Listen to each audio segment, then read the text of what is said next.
Hello everyone, good morning लोगोफोर आंहा दिनै नै जेरै फुंजानि सिला सिबस्रांबाय माबाय आरोना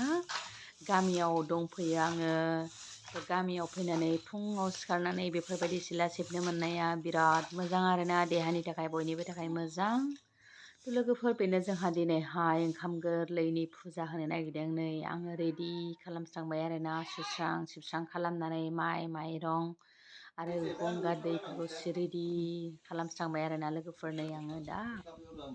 बेनि उनाव जोंहा माने दिनैहाय जैग' होयोमोन नाथाय जोंहा जैग' होनोबो टाइमबो मोनासै जोङो न'आवनो ओंखाम गोरलैयाव बांसिनानो जोङो बिदिनो मानिनानै बिदिनो गामिनि मानसिफोरखौनो साखि बायदि दोननानै जों बिदिनो होनाय जायो आरोना लोगोफोर जोङो दिनै नै दा बोराय बुरैनो ज' सोस्रांनानै लाबाय सोस्रांनानै लाग्रोखांनानै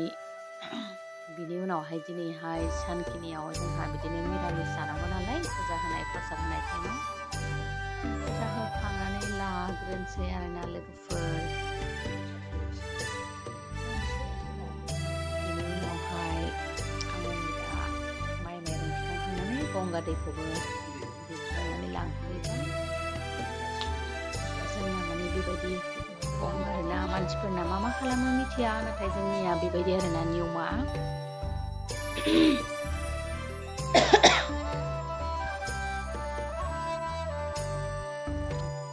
बिदिनो गामियावसो होयो आरोना जोंहा बोसोर गोदाननि फुजाफोरखौहाय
जमनायानो मा जागासिनो आरोना माखासे दा प्रसादफोरखौ जानो होस्रांसै आङो आरो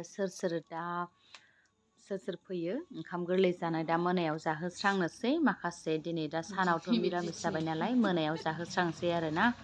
फुजानि नामाव माने ओंखाम गोरलैनि नामाव जाहोनोसै लोगोफोर बेनो आरोना जोंहानि गामिनि न' आरो दिनैसो माने फुजाखौ होखांनो हाबाय सान्ति जाबाय थ' आङो भिडिअखौबो गोलाव खालामला लोगोफोर आङो बेखिनियावनो दोनथ'नोसै दायो आरो मोनायाव जाहोनांगौनि थाखाय रेडि खालामनांगौ नालाय आङो दा ओंखायनो एसे रेडि खालामनानै लानोसै लोगोफोर बिदिब्ला भिडिअखौ आं बेखिनियावनो दोनसै लोगोफोर नेक्स्ट भिडिअ